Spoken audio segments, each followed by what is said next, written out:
ఆత్మయు జీవమున ఉన్నవి గాని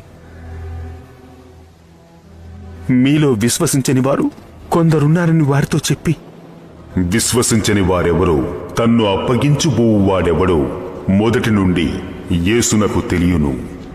తండ్రి చేత వానికి కృప అనుగ్రహింపబడకుంటే ఎవడునూ నా యొద్దకు రాలేడని ఆ హేతువుని బట్టి మీతో చెప్పెను.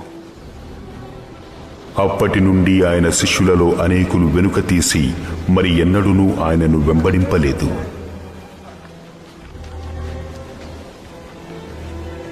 మీరు కూడా వెళ్ళిపోవాలనని ఉన్నారా? ప్రభువా, ఎవని వద్దకు వెళ్ళుదుము? నీవే నిత్య జీవపు మాటలు గలవాడవు.